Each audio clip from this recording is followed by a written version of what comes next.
কি যে সুন্দর, আহা কি যে সুন্দর পৃথিবীর দ্বিতীয় মদিনা শহর, পৃথিবীর দ্বিতীয় মদিনা শহর।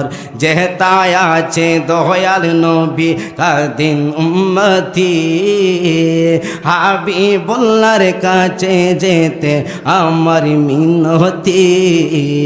যেতায় আছে দয়াল নবী কাদিন উম্মতি, হাবিবুল্লাহর কাছে যেতে আমার মিনতি। রে আজল জান্নাত আছে মদিনার ভিতর, রে আজল জান্নাত আছে মদিনার ভিতর, পৃথিবীর দ্বিতীয় মদিনা শহর। কি যে সুন্দর, আহা কি যে সুন্দর পৃথিবীর দ্বিতীয় মদিনা শহর। যেতায় আছে মা ফাতেমা, আছেন উসমান, আরো আছে আমার নবীর আদরের সন্তান।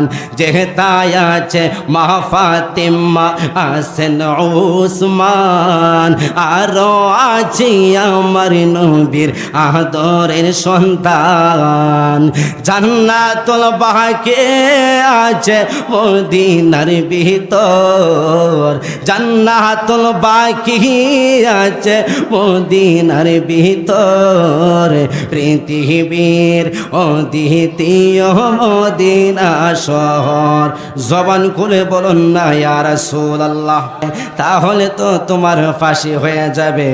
আবু যার গিফারি মুস্কি মুস্কি হাসে আর বলে, সাবিরা রে, এই ছেলেটা আসলে ভালো, না আসলে আরো বেশি। বলে হোম ডাকতে কয়, ও আবু যার গিফারি, তুমি কি বলু, তোমার পাগলামি তো আমি কিচ্ছু বুঝতাছি না। ডাকে দিয়ে কয়, ওমর, আমি যাহা বোঝার বুঝা গেছি, তোমার বোঝার দরকার নাই। ওই দুইটা ভাই আসতে আসতে ওই দিক দিয়ে ফজর আজান হয়ে গেল, নামাজও আদায় হয়ে গেল, সূর্যটা উঠে যাবে উঠে যাবে। ফাঁসির কাজ যখন শুরু হয়ে যাবে, ওই মুহূর্তে দেখা যায় সমস্ত সাহাবাদের চোখের মধ্যে পানি। ওমর কান্দে আর বলে, ও আবু যার গিফারি, আমি তোমারে ভালোবাসি, এর চেয়ে বেশি আমার নবীকে ভালোবাসি, আমার নবীর আইনকে ভালোবাসি। আবু যার গিফারি রে, তুমি কেন ওই ছেলেটার জিম্মা নিলা? আবু যার গিফারি হাসি, হঠাৎ করে তাকাইয়া দেখে ওই ছেলেটা তার দুই ভাইকে নিয়ে হাজির হয়ে গেল। জবান খুলে বলেন না আল্লাহু আকবার, আরো জোরে বলেন আল্লাহু আকবার।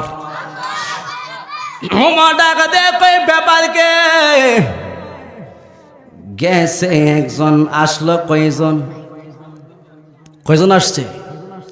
তিনজন, একজন আসামি আর ওনার দুই ভাই। ওমর কই ব্যাপার কি? গেল একজন, আইল তিনজন। সাহাবীর অবাক হয়ে গেল, মার্ডার আসামি, ফাঁসির আসামে ফাঁসি দেওয়া হবে, মরণের বই করে নাই চলে আসলো। তাহলে ছেলেটা তো সাধারণ না অসাধারণ হবে? বলেন ঠিক কিনা? ছেলে কি সাধারণ হবে?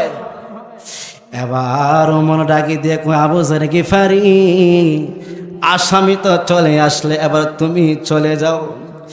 আবু যার গিফারি ডাকে দিয়ে কই, যেহেতু আমি জিম্মা হয়ে গেছি, ওমর তুমি ফাঁসিটা আমারই দিয়া দাও। ওই ছেলেটা ডাকে দিয়ে কই, না না, আসামি হইলাম আমি, ফাঁসি হইলে আমারও হইব। এই দুইজনের মধ্যে একটা ফাঁসি লই একটা তর্ক হয়ে গেল, মহব্বতের তর্ক। বলেন না মারহাবা, বলেন না মারহাবা। আচ্ছা, এই যাবেন শুনছেন ফাঁসি লইয়া মরার লাইগা মানুষ পাগল হয়ে যায়।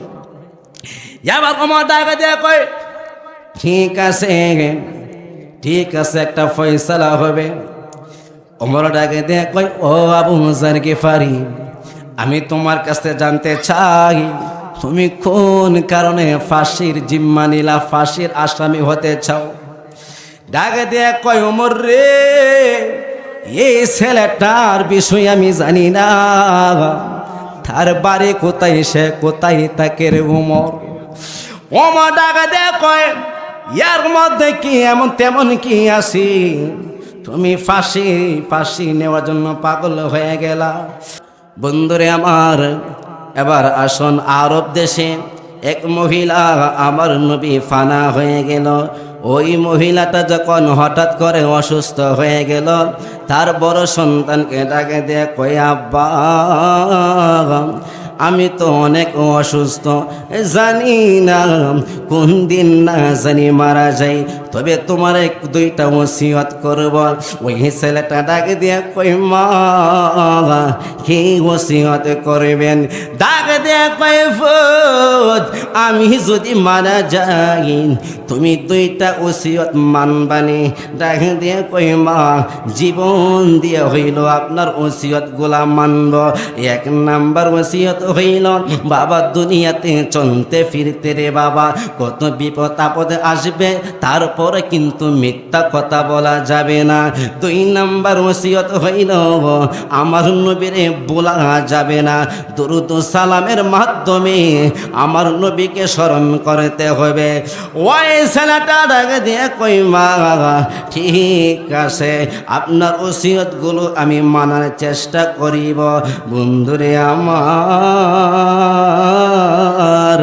কিছুদিন অসুস্থ অবস্থায় এই মহিলাটা মারা যায়।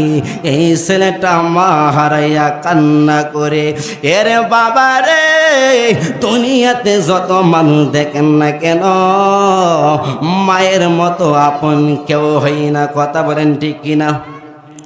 মায়ের মতো আপন কেউ হইবাই? কেউ হই নাই। এই জগতে কত মানুষ দেখবেন, কিন্তু মায়ের মতো না। যাদের মা হারায় গেছে, আপনারা রাস্তাঘাটে কত মহিলা দেখেন, কিন্তু মার চেহারার সাথে কোনো মিল পাওয়া যায় না। কত মানুষ আপনারা টাকা দেয়, কিন্তু মাঝে একটা মধুমাখা সরে লইয়া আপনারে বাজান করে একটা ডাক দিছে। কাহারো ডাকের মধ্যে মায়ের ডাকের মতো লাগে না। এই জন্য আমার নবী বলেন, মা হইল সন্তানের জন্য রহমত। বলেন না আল্লাহু আকবার। মা সন্তানের জন্য কি? রহমত।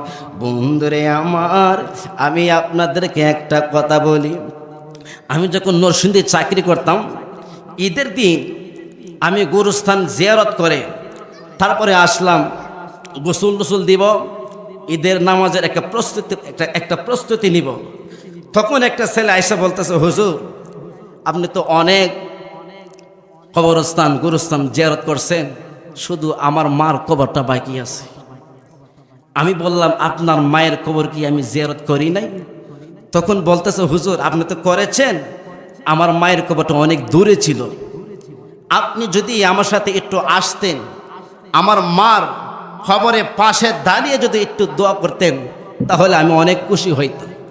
তার ইচ্ছা হলো দূর থেকে করা যায়, কিন্তু কাছ থেকে দোয়াটা করলে তার মনে যে একটা প্রশান্তি, একটা তৃপ্তি, সেই তৃপ্তিটা সে পাইবে। বন্ধুরে, তখন আমি ওই ছেলেটার সাথে গেলাম, যাইয়া কবর, তার মার কবরে পাশে যখন দাঁড়াইয়া দোয়া করলাম, এ বন্ধু, আমি তাকে দেখলাম ছেলেটা চোখের পানি ফালায়া কান্দে, মার জন্য দোয়া করে। মা যখন হারিয়ে যায়, সন্তান বুঝতে পারে মা কত দামি রে বাবা। ওই ছেলেটা যখন তার মা মারা যায়, সে কান্দে আর বলে, মা, আপনি তো চলে গেলেন, আপনার দেওয়া ওসিয়তগুলো আমি মানার চেষ্টা করিব।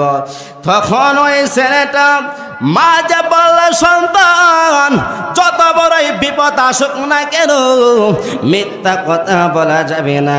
আরে সন্তান আমার নবীকে বলা যাবে না, দুরুদ সালাম পেশ করতে হবে।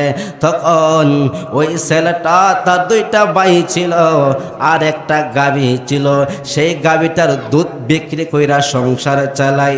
সেই গাভীটি নিয়ে যখন একটি মাঠের মধ্যে চলে গেলেন, মাঠের মধ্যে গাভীটা ছেড়ে দিয়া একটা খেজুর গাছের তলায় ওই যে মা বলছিল বাজান নবীর দুরুদ সালাম বলা যাবে না, আমার নবীকে স্মরণ করতে হবে।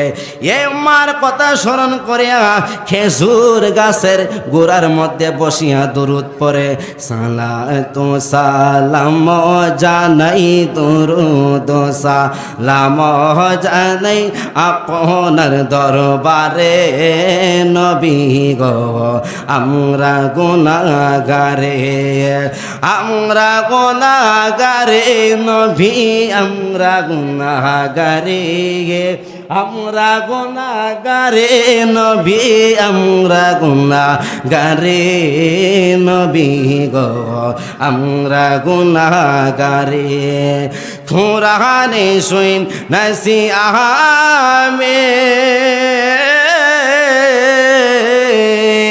আরে গুনাহগারের বন্ধু তুমি গো, কুরআনে শুই নসিহামি আরে গুনাহগারের বন্ধু তুমি গো। পিলাইবে কাউসারের পানি, পিলাইবে কাউসারের পানি হাসরে ময়দানে নবী গো আমরা গুনাহগারে, আমরা গুনাহগারে নবী আমরা গুনাহগারে, আমরা গুনাহগারে নবী আমরা গুনাহগারে নবী গো আমরা গুনাহগারে। মদিনা শরীফের মাঝে আমার জিন্দা নবী শুয়া আছে গো, মদিনা শরীফের মাঝে আমার জিন্দা নবী শুয়া আছে গো। আমারে গো রিয়া পাগল, আমারে গো রিয়া পাগল শুয়ে আছেন মদিনা আমরা গুনাহগারে, আমরা গুনাহগারে নবী আমরা গুনাহগারে, আমরা গুনাহগারে নবী আমরা গুনাহগারে নবী গো আমরা গুনাহগারে। সকলে জবান খুলে বলেন না ইয়া রাসূলুল্লাহ, আর জোরে বলেন না ইয়া রাসূলুল্লাহ। বন্ধুরে ওই ছেলেটা খেজুর গাছের গোড়ায় বসিয়া দুরুদ সালাম পেশ করে হঠাৎ করে ঘুম থেকে জাগ্রত হইল। ঘুমরেতে জাগ্রত হইয়া তাকাইয়া দেখে মাঠের মধ্যে গাভীটাকে দেখা যায় না। এবার খুঁজতে শুরু করলো গাভীটা কোথায় চলে গেল। খুঁজতে খুঁজতে মুসলমান এই ছেলেটা খুঁজতে খুঁজতে গিয়ে দেখে একটা বাগানের মধ্যে এই গাভীটাকে কে না জানি একটা গাছের সাথে বেঁধে রাখছে। এবার এই ছেলেটা ডাক দিয়া কয় আমার গাভীটারে কে বেঁধে রাখলো? ও বন্ধু, ওই বাগানের মালিক ছিল একজন ইহুদি। এই ছেলেটা ডাক দিয়া কয় ও চাচা, আমার গাভীটারে কেন আপনি বেঁধে রাখলেন? ওই ইহুদি ডাক দিয়া কয় গাভীটা তোমার নাকি? ডাক দিয়া কয় হে গাভীটা তো আমার। তোমার গাভী তো আমার বাগানে বাগানের ক্ষতি করেছে। এবার ডাকে দিয়ে বললে চাচা এটা তো আওয়ান জিনিস, সে তো ভালো মন্দ কিচ্ছু বোঝে না। ডাকে দিয়ে কয় তাহলে তুমি কেন তোমার গাভী রাখতে পারো না? তোমার গাভী কেন আমার বাগানের ক্ষতি করেছে? এবার ওই যুবকটা ডাকে দিয়ে কই চাচা যদি কষ্ট দিতে হয়, শাস্তি দিতে হয়, আপনি আমাকে শাস্তি দেন, এই আহ্বান জিনিসটারে আপনি আঘাত করবেন না। যে মাত্র এই কথাটা যুবকটা বলার পরে ওই ইহুদি লোকটা এই গাভীটাকে তার সামনে আরো মারতে শুরু করলো। যেইভাবে যখন মারতে শুরু করলো, ওই ছেলেটা ডাকে দিয়া বলল চাচা আপনি কিন্তু বলে যাবেন না, যার ভিতরে রোহ আছে, যার ভিতরে প্রাণ আছে, তাকে আঘাত করলে কষ্ট লাগে। এই ইহুদিটা তার কোনো কথাই শুনতেছে না। মুসলমান যুবকটা ইহুদির হাত থেকে লাঠিটা টান দিয়ে নিয়ে গেলেন। ওই ইহুদির শরীরের মধ্যে আস্তে করে একটা বাড়ি মারছে। কারণ হইল সে তো আমার বয়ানের দ্বারাতে বুঝলো না। আস্তে করে একটা বাড়ি মারছি, তার উদ্দেশ্য ছিল যার ভিতরে প্রাণ আছে তাকে আঘাত করলে যেন কষ্ট হয়, সেজন্য সেই জিনিসটা বুঝে। বন্ধুরে আল্লাহর কিনেলা কেলা বোঝা যায় না। ছেলেটা বাড়ি দিছে আস্তে কইরা, এই আস্তে বাড়ি খাইয়া ওই ইহুদি বৃদ্ধা জাগাত মারা গেছে। বাড়ি দিছে আস্তে, মারা গেছে। এখন বিপদ কমছে না বাড়ছে? কেউ কমছে না বাড়ছে? বাড়ছেনি। এখন চিন্তা করলো হাই হাই এখন আমি কি করে? সামনে তাকাই, ডানে তাকাই, বামে তাকাই, পিছনে তাকাই, কেউই নাই। এই ছেলেটা ওই ইহুদি লাশের পাশে বসে কান্দে আর বলে মা আপনি নাই, দেখেন আমি কি মুসিবতে পড়লাম, কে আমারে সান্ত্বনা দিব?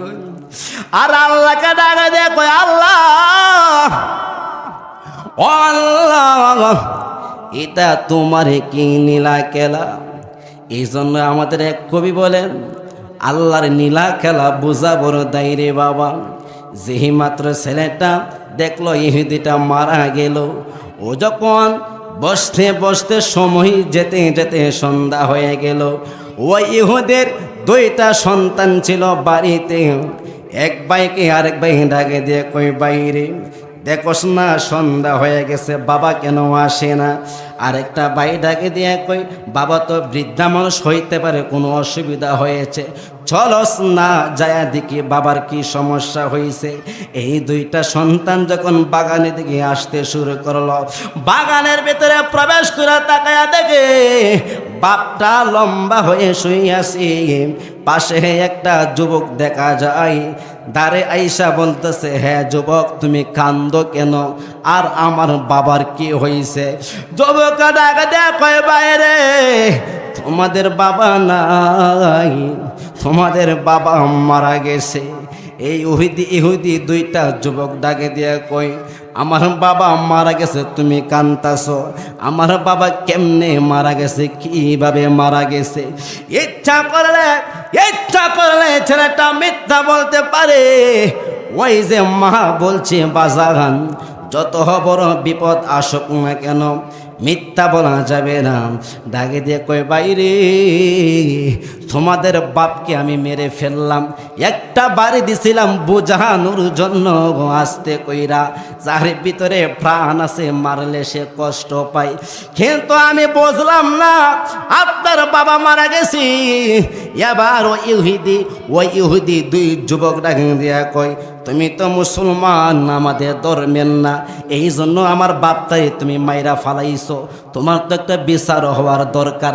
তখন খলিফা ছিল হযরত ওমর ফারুক রাদিয়াল্লাহু তাআলা আনহু, ওনার দরবারে গেলেন তিনজন দুইটা ইহুদি যুবক ডাকে দিয়ে কয়, ও খলিফাতুল মুসলিমিন ওমর, সে হইল আপনার ধর্মের একজন লোক, সে আমার বাবাকে মেরে ফেলল, তার উপযুক্ত শাস্তি চাই, বিচার চাই। ওমর ফারুক রাদিয়াল্লাহু তাআলা আনহু তার সম্পূর্ণ ঘটনাটা শুনল, শোনার পরে ডাকে দিয়া কই, যুবক, যদিও তুমি মুসলমান, আমি ওমর কিন্তু নেই বিচার করে তাকে। বলেন না মারহাবা। আমি কি মুসলমান? আমার পরিচয় আমি মুসলমান। একজন মুসলমান সে ন্যায়ের উপর থাকবে, সত্য কথা বলবে। তুমি সত্য বলেছ, কিন্তু তোমার লাঠির দ্বারাতে এই দুই ছেলের বাবা যে মারা গেছে, এটা তো সত্য। তোমার বিচার হবে আগামীকাল সূর্য ওঠার সাথে সাথে তোমাকে ফাঁসি দেওয়া হবে। ওই মুসলমান যুবক ডাক দিয়ে বলতেছে, ওমর, আমি আপনার শাস্তি মেনে নিলাম, তবে আমার একটা কথা আছে। তখন বলতেছে, তোমার কি কথা? বাড়িতে আমার দুইটা ভাই আছে, তাদের কাছ থেকে শেষ বিদায় নেওয়ার আমার একটা সুযোগ কইরা দাও। তখন ওমরের দয়া হইল। তখন ওমর ডাক দিয়ে বলতেছে, তোমাদের বাবার আসামি যেতে চাই, যদি তোমরা অনুমতি দাও। তখন ওই দুইজন ইহুদি যুবক ডাক দিয়ে বলতেছে, ওমর, সে মার্ডার আসামি, সে গেল তো আর আসবে না। মার্ডার আসামি যদি সুযোগ পায়, সে তো আসার কথা না। তখন ওমর ফারুক রাদিয়াল্লাহু তাআলা আনহু বলতেছে, হে যুবক, তুমি যদি তোমার দুই ভাইয়ের কাছ থেকে শেষ বিদায় আনতে চাও, তাহলে তোমার বদলায় আরেকজনকে জিম্মা করে যাও। জিম্মা মানে তুমি আসলে তোমার বিচার তুমি বুক করবা, যদি তুমি না আসো, তোমার বদলে যাকে দিয়ে যাবা তাকে ফাঁসি দেওয়া হবে। এখন বলেন, আমি আপনাদের এলাকার সম্মানিত হুজুর, আপনারা আমাকে মোহাব্বত করেন, আমি যদি এই দাবি করি আমি ফাঁসির আসামি, আপনি আমার জন্য একদিন থাকবেন কেউ? থাকবেন না। এই যে কবির ভাই আমার তো মোহাব্বত করে, কিন্তু ওনারও বলি, উনি তো একটা হিমশিল খাইব। হ্যাঁ, একটা হিমশিল খাইব নি? আরে সব মানুষ, আপনি কোন গীতা এটা কেমনে? আপনি প্রয়োজনে আমার করে একবেলা খায় লাইন, আমি আপনার কিছু টাকা পয়সা দিই, একটু হেল্প করি, কিন্তু ভাই এই দায়িত্ব আমি নিতে পারবো না। এখানে আসেন না, এখানে আসেন, আসেন। তখন যার কাছেই যা, যখন ঘটনা খুলে বলে, ও ভাই ঠিক আছে, তোমার মধ্যে অনেক কষ্ট আছে, বুঝতে পারছি, কিন্তু এই দায়িত্ব নিতে পারবো না, এই দায়িত্বে কেউই নেই না। বন্ধুরে, ওই ছেলেটা কানতে কানতে আমার নবী রওজার সামনে চলে গেছে রে বন্ধু। যেই মাত্র রওজার সামনে চলে গেছে, একজনকে ডাকে দিয়া কই, এই জায়গাটাতে কি যে একটা সুন্দর দেখা যায়, এই জায়গাটার নাম কি? একজন ডাকে দিয়া কয়, এই জায়গা তুমি চিনো না, এই জায়গার নাম হইল মদিনা। বলেন না সুবহানাল্লাহ।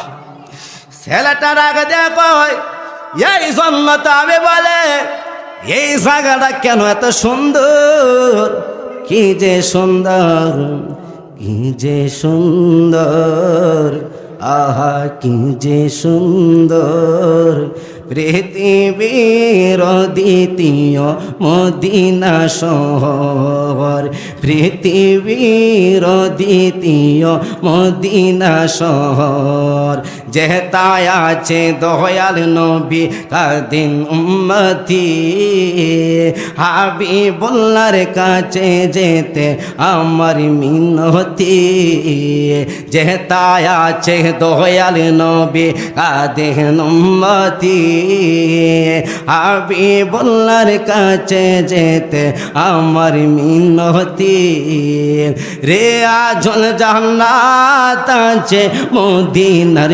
ভিতর, রে আজল জান্নাত আছে মদিনার ভিতর, পৃথিবীর দ্বিতীয় মদিনা শহর, কি যে সুন্দর, আহা কি যে সুন্দর পৃথিবীর দ্বিতীয় মদিনা শহর, যেতায় আছে মা ফাতেমা, আছেন উসমান, আরো আছে আমার নবীর আদরের সন্তান, যেতায় আছে মা ফাতেমা, আছেন উসমান, আরো আছে আমার নবীর আদরের সন্তান।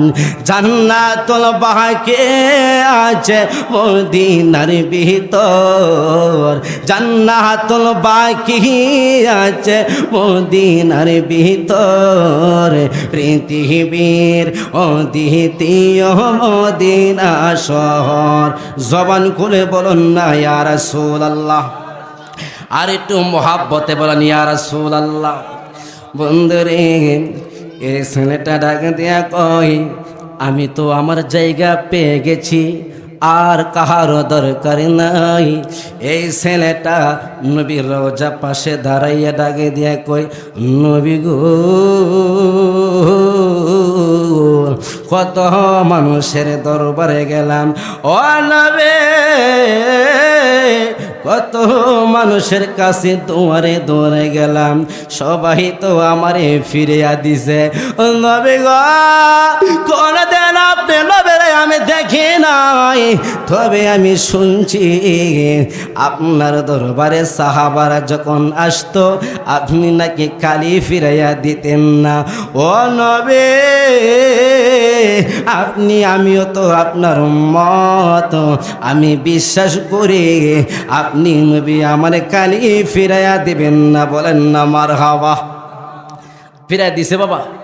হ্যাঁ, এই ছেলেটা ডাক দিয়া কই, ইয়া রাসূলুল্লাহ, ইয়া হাবিবাল্লাহ, আমার নবীর দরবারে এই ছেলেটা কান্দে, আর আমার নবীর ইয়া রাসূলুল্লাহ, ইয়া হাবিবাল্লাহ বলিয়া সালাম দে।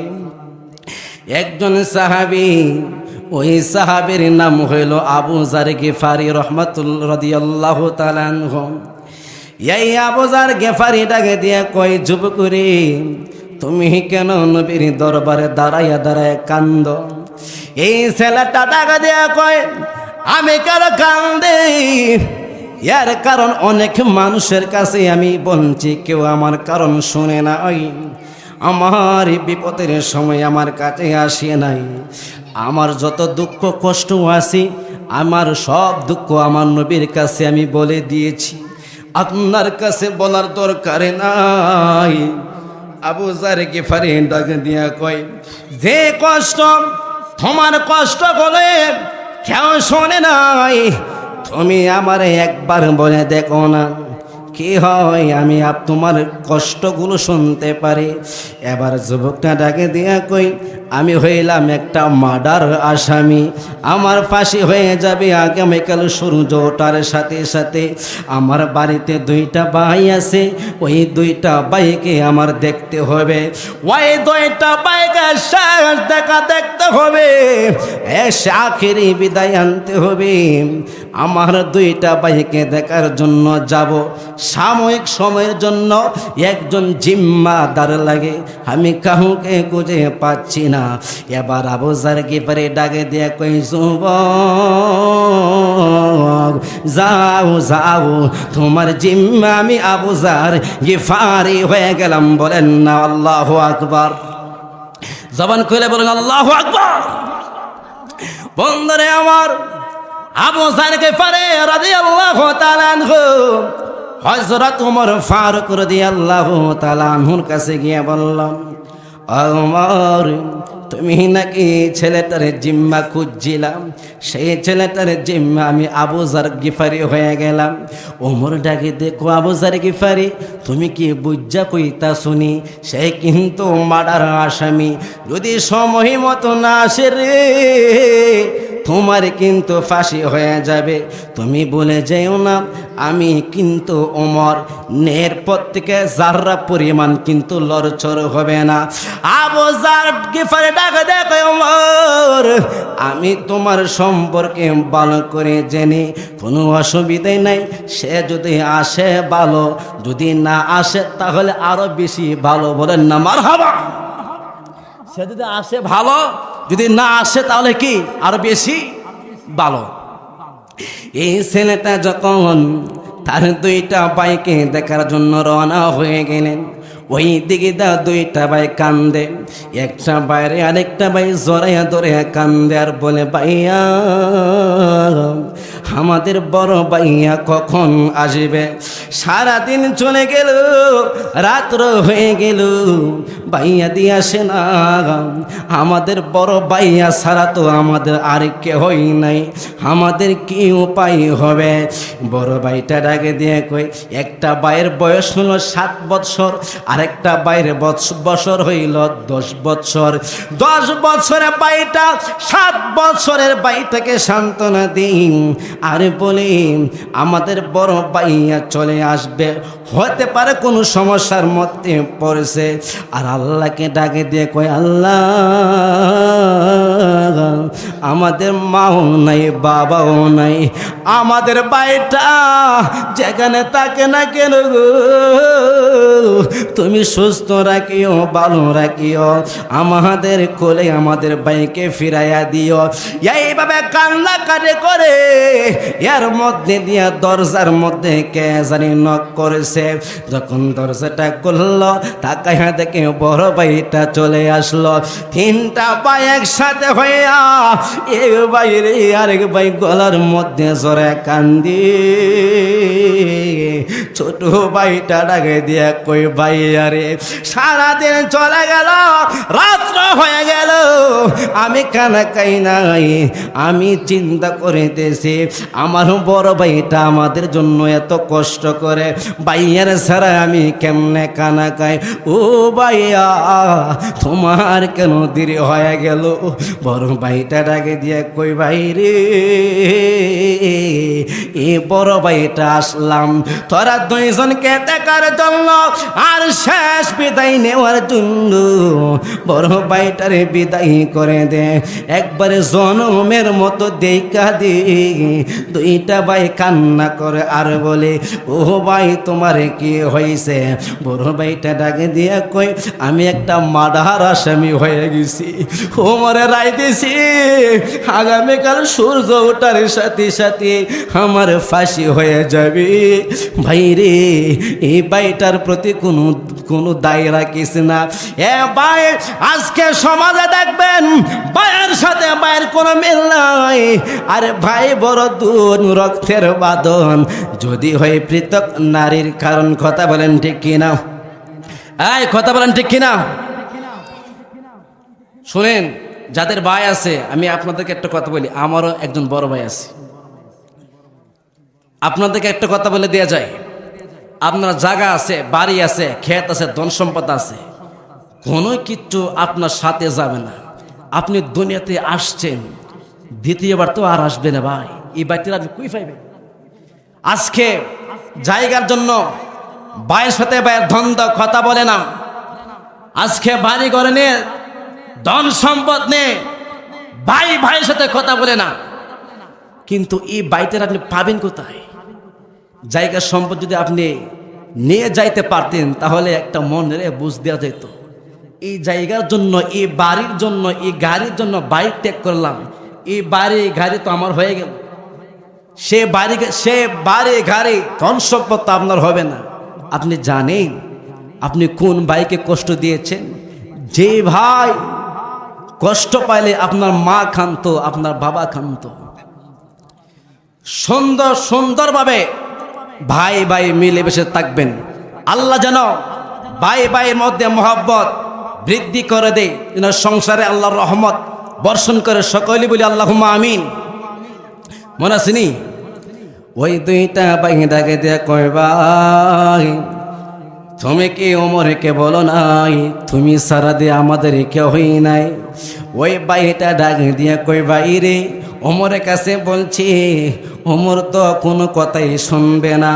যেটা ফয়সালা আসছে, যেই রায় আসছে, ওই রায় মতো ওমর বিচার করবে। এবার বাইটা ডাক দিয়ে কয়, ভাই তুমি যদি চলে যাও আমাদের কি হবে?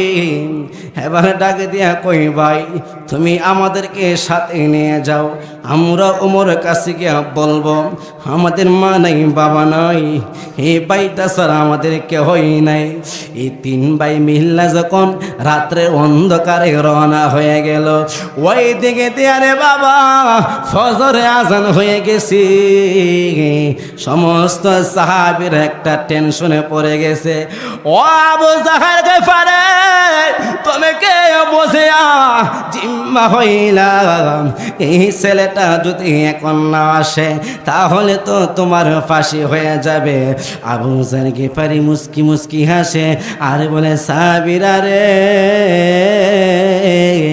এই ছেলেটা আসলে ভালো, না আসলে আরো বেশি। বলে হোমা ডাক দে কয়, ও আবু জাহেল গফারে, তুমি কি বলু? তোমার পাগলামি তো আমি কিচ্ছু বুঝতাছি না। ডাকে দিয়ে কয়, ওমর আমি যা বোঝার বুঝা গেছি, তোমার বোঝার দরকার নাই। ওই দুইটা ভাই আসতে আসতে ওই দিক দিয়ে ফজর আজান হয়ে গেল, নামাজও আদায় হয়ে গেল, সূর্যটা উঠে যাবে উঠে যাবে। ফাঁসির কাজ যখন শুরু হয়ে যাবে, ওই মুহূর্তে দেখা যায় সমস্ত সাহাবাদের চোখের মধ্যে পানি।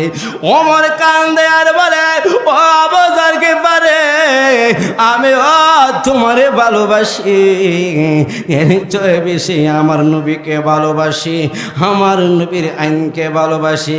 আবু জাহেল গফারি রে, তুমি কেন ওই ছেলেটার জিম্মা নিলা? আবু জাহেল গফারি হাসি, হঠাৎ করে তাকাইয়া দেখে ওই ছেলেটা তার দুই ভাইকে নিয়ে হাজির হয়ে গেল। জবান খুলে বলেন না আল্লাহু আকবার, আরো জোরে বলেন আল্লাহু আকবার।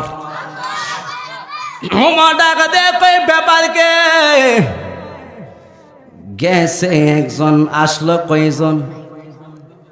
কয়জন আসছে? তিনজন, একজন আসামি আর ওনার দুই ভাই। ওমর কই, ব্যাপার কি? গেল একজন, আইল তিনজন। সাহাবীর অবাক হয়ে গেল, মার্ডার আসামি, ফাঁসির আসামে ফাঁসি দেওয়া হবে, মরণের বই করে নাই চলে আসলো। তাহলে ছেলেটা তো সাধারণ না অসাধারণ হবে, বলেন ঠিক কিনা? ছেলে কি সাধারণ হবে? এবার ওমর ডাকি দিয়ে কই, আবু জাহেল গফারি, আসামি তো চলে আসলে, এবার তুমি চলে যাও। আবু জাহেল গফারি ডাকে দিয়ে কই, যেহেতু আমি জিম্মা হয়ে গেছি, ওমর তুমি ফাঁসিটা আমারই দিয়া দাও। ওই ছেলেটা ডাকে দিয়ে কই, না না, আসামি হইলাম আমি, ফাঁসি হইলে আমারও হইব। এই দুইজনের মধ্যে একটা ফাঁসি লই একটা তর্ক হয়ে গেল, মহব্বতের তর্ক। বলেন না মারহাবা, বলেন না মারহাবা। আচ্ছা, এই যে শুনছেন, ফাঁসি লইয়া মরার লাইগা মানুষ পাগল হয়ে যায়। এবার ওমর ডাকে দিয়ে কয়, ঠিক আছে ঠিক আছে, একটা ফয়সালা হবে। ওমর ডাকে দিয়ে কয়, ও আবু জাহেল গফারি, আমি তোমার কাছে জানতে চাই, তুমি কোন কারণে ফাঁসির জিম্মা নিলা, ফাঁসির আসামি হতে চাও? ডাকে দিয়ে কয়, ওমর রে, এই ছেলেটার বিষয় আমি জানি না, তার বাড়ি কোথায়, সে কোথায় থাকে রে ওমর। ওমর ডাকে দিয়ে কয়, ইয়ার মধ্যে কি এমন তেমন কি আছে, তুমি ফাঁসি নেওয়ার জন্য পাগল হয়ে গেলা? এবার ওমর আবু জাহেল গফারি ডাকে দিয়ে কয়, ওমর তাহলে তুমি শুনো শুনো, ওমর আমি যখন তাকায়া দেখি এই ছেলেটা আমার নবীর রওজার সামনে দাঁড়াইয়া, সে যখন আমার নবীর সালাম দে আর কান্দে, কি না জানি টুর লড়াইয়া আমার নবীর সাথে কি না জানি মোহাব্বতের আলাপ করেছে রে। আমার শোনো, তখন আমি তাকায়া দেখে রওজা মুবারক থেকে আমার নবীর নূরানি হাত মুবারক বের করে দিয়া এই যুবকটার মাথার মধ্যে রাখলো আর বলল, এ যুবক তুই কান্দাকাটি করিস না, আমি নবী ওয়াদা দিলাম রে, তোর জিম্মা যদি কেউ হয়ে যায় ওই লোকটার জান্নাতে না লইয়া আমি নবী জান্নাতে প্রবেশ করব না। বলেন না মারহাবা, আরো জোরে বলেন আল্লাহু আকবার। আবু জার গিফারি কয়, তার জিম্মা হইলে তার জিম্মাদারিকে আমার নবী জান্নাতে নিবে আমার নবীর সাথে।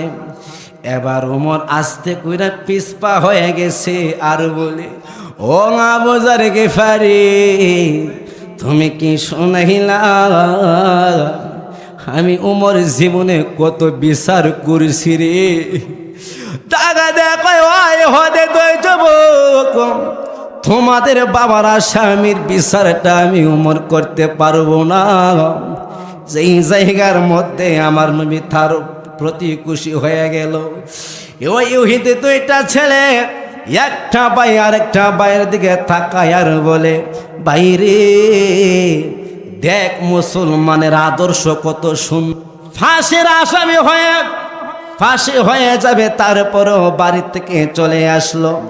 ওই দিক দিয়ে একজন নবীর মোহাব্বতে নবীর সঙ্গে জান্নাতে থাকার জন্য নিজের জীবনটা দিতেও প্রস্তুত। এত সুন্দর ইসলাম ধর্ম আমরা কেন গ্রহণ করি না? ওই দুইটা ভাই ডাকে দিয়ে কয়, ওমর বিচার করার দরকার নাই, আমাদের বাবার আসামিকে আমরা ক্ষমা করে দিছি, আর তুমি ওই নবীর কালিমা পড়াইয়া আমরা দুই ভাইকে মুসলমান বানাইয়া দাও। সাথে সাথে পড়ে নিল লা ইলাহা ইল্লাল্লাহু মুহাম্মাদুর রাসূলুল্লাহ সাল্লাল্লাহু আলাইহি ওয়াসাল্লাম। বাবার আমার, আমরা এখান থেকে কি বুঝতে পারলাম? যে সৎ পথে চললে, সৎ পথে থাকলে আপনার বিপদ আপদ আসবে। আমার আল্লাহ বলেন, ফাস্তাজাবনা লাহু ওয়া নাজাইনাহু মিনাল গাম। যখন পয়গম্বর ইউনূস আলাইহিস সালামকে মাছে গিলে ফেললো, তখন সে আমাকে স্মরণ করলো, লা ইলাহা ইল্লা আনতা সুবহানাকা ইন্নী কুনতু মিনাজ জালিমিন। সে বলল, আল্লাহ লা ইলাহা, তুমি আল্লাহ ছাড়া আমার আর কোনো মাবুদ নাই। লা ইলাহা, তুমি ইলাহ ছাড়া আমার আর কোনো ইলাহ নেই। ও আল্লাহ, তুমি আমার একমাত্র আল্লাহ, আমি তোমার গোলামি করি। সুবহানাকা, তুমি মহান, তুমি পবিত্র। ইন্নী কুনতু মিনাজ জালিমিন, নিশ্চয় আমার নফসের ওপর আমি জুলুম করেছি। যখন এই কথা বলল, আমার আল্লাহ সাথে সাথে ডাকে দিয়ে কই, এই সাগরের মাছ, ওই ফেরেশতারা শোনো, আমার ইউনূস নবী আমার প্রশংসা করলো, তাওহীদের প্রশংসা করলো, আমার পবিত্রতা ঘোষণা করলো, নিজেকে দোষী সাব্যস্ত করলো। আমার বন্ধু ইউনূসকে যেন মাছে কোনো ক্ষতি করতে না পারে। আমার আল্লাহ বলল, এ সাগরে মাছ, আমার ইউনূস নবীর শরীরের ক্ষতি হবে দূরের কথা, একটা পশম যেন নষ্ট না হয়। তোমাকে সেই দায়িত্ব দিলাম। মাছ সসম্মানে পয়গম্বর ইউনূস আলাইহিস সালামকে সাগরের তীরে ওনাকে বাসিয়ে দিলেন। ইউনূস নবী একবারে সুস্থতার সহিত উনি ফিরে আসলেন। বলেন না সুবহানাল্লাহ। আমার আল্লাহ বলেন, ঠিক তেমনিভাবে কিয়ামত পর্যন্ত যত মুমিন বান্দা বান্দি আছে, তারা যখন বিপদে পড়বে আমি আল্লাহকে স্মরণ করবে, আমি আল্লাহ ঠিক ওই পয়গম্বর ইউনূস নবীর মতো, ইউসুফ নবীর মতো, মূসা নবীর মতো, আমার নবী রাহমাতুল্লিল আলামিনের মতো আমার প্রিয় বান্দাদেরকে আমি আল্লাহ সাহায্য করতেই থাকবো। বলেন না সুবহানাল্লাহ। তা আমাদের ভরসা আসেনি বাবার আমার। সকলে একটু দূরত পড়েন, আল্লাহুম্মা সাল্লি আলা সাইয়্যিদিনা মুহাম্মাদ, আল্লাহুম্মা সাল্লি আলা সাইয়্যিদিনা নবিয়্যিনা শাফিয়্যিনা মাওলানা মুহাম্মাদ, আল্লাহুম্মা সাল্লি আলা সাইয়্যিদিনা মুহাম্মাদ। মানুষ পাগল কাবার জন্য, কাবা পাগল মাবুদের। মানুষ পাগল কাবার জন্য, কাবা পাগল। আইরে মাহবুদ পাগল নবীজের জন্য, নবী পাগল উম্মতের। আল্লাহুম্মা সাল্লি আলা সাইয়্যিদিনা। বাবার আমার, এই ছেলে মার ওসিয়ত রাখার কারণে, মিথ্যা কথা না বলার কারণে, দরুদ ও সালাম বেশি বেশি পাঠ করার কারণে আল্লাহ তাকে বিপদ দিয়েছে। আপনারা বুঝে থাকলে বলুন যে আল্লাহ বিপদ দিয়েছে, শেষে তার অবস্থা, শেষে যে তার পরিণতি হয়েছে, আল্লাহ তাকে যে হেফাজত করেছে, বিপদ থেকে মুক্ত করেছে। সত্যের পথে থাকলে আমাকে আপনাকে আমার আল্লাহ সাহায্য করবেনি। জবান খুলে বলেন, আমার আল্লাহ সাহায্য করবেনি। বাবার আমার, তাহলে এখান থেকে বোঝা গেল দরুদ সালাম পড়তে হবে, বেশি বেশি করে পাঠ করতে হবে, মিথ্যা থেকে দূরে থাকতে হবে, মাতা পিতার কথাও শুনতে হবে। কথা বলেন ঠিক কিনা? মাতা পিতার কথা শুনতে হবে নি। বর্তমান সমাজে দেখা যায় অনেকে বাপ মার কথা শুনে না, যে তোমাদের বয়স হয়েছে, তোমরা কোনো বিস্তি কথা বলবা না, বিস্তি কথা বলার দরকার নাই, 3 ওয়াক্ত খাওয়া দাওয়া করবা, 5 ওয়াক্ত নামাজ পড়বা, এর বেশি নাক গলায় না। বলেন না নাউজুবিল্লাহ, বলেন নাউজুবিল্লাহ। বাবার আমার, মাতা পিতার দোয়া খেদমত এমন এক জিনিস, যে মাতা পিতা দোয়া করলে সেই দোয়ার ফর্দা থাকে না, পর্দা থাকে না, সেই দোয়া সরাসরি আল্লাহর আরশে আজিমে কবুল হয়। বলেন না সুবহানাল্লাহ। বর্তমান কাবা শরীফের ইমাম, ওনার নাম হলো কারি আব্দুর রহমান আস-সুদাইসি। ওনাকে এক সাংবাদিক প্রশ্ন করলো, হে আব্দুর রহমান আস-সুদাইসি সাহেব, আপনার তো অনেক যোগ্যতা, যে যোগ্যতার কারণে আপনি কানে কাবা ঘরে ইমাম হয়েছে। তখন আব্দুর রহমান আস-সুদাইসি উনি ডাক দিয়ে বললেন, যে সাংবাদিক ভাই, আপনি ভুল বলছেন। আপনি কোন কারণে, কিসের কারণে খানায় খাবার ইমাম হয়েছে, সেই কারণটা আপনি জানেন না। তখন সাংবাদিক কয়, তাহলে সেই কারণটা আমি শুনতে চাই। সেই কারণটা হইল, তখন আব্দুর রহমান আস-সুদাইসি ডাক দিয়ে বলল, আমার বাড়ি হইল দাম্মাম শহরে। ওইখান থেকে আমার বয়স যখন 6 বছর ছিল, তখন আমার মা আমাকে নিয়ে খানে কাবা তাওয়াফ করার জন্য আসছিল। তখন ওনার মা অনেকে বলল, বাবা তুমি ওইখানে দাঁড়াও, ওইখান থেকে তুমি লড়াচড়া করবা না, আমি যেন এসে তোমাকে এখানে পাই। এই কথা বলে উনি গেলেন কানে কাবা তাওয়াফ করার জন্য। ওনার মা যখন একটা গুর্তি দিলেন, একটি গুর্তি দেওয়ার পরে একবার তাওয়াফ করার পরে, মা তো সন্তানের প্রতি একটা দরদ আছে, উনি আয়সা দেখলেন যে আমার সন্তান ঠিক আসেনি, আমার সন্তান জায়গা মতে আসেনি। আয়সা দেখে সন্তান নাই। তখন সন্তানকে খুঁজতে খুঁজতে গিয়ে দেখে কাবা ঘরের সামনে, কানে কাবার সামনে এই সন্তান দাঁড়িয়ে আছে। তখন বলতেছে, বাজান তোমার না নিষেধ করলাম, তুমি কোথাও যাবে না, তুমি ওইখানে থাকবা যেখানে আমি মা তোমাকে দাঁড় করে রাখছি। তখন দ্বিতীয়বার ওনাকে রাখলেন, দ্বিতীয় তাওয়াফ করলেন, তাওয়াফ করে আবার গেলেন, দেখি ঠিক আছে নি, না আগের মতো চলে গেছে। গিয়ে দেখে সন্তান তো নাই, সন্তান চলে গেছে।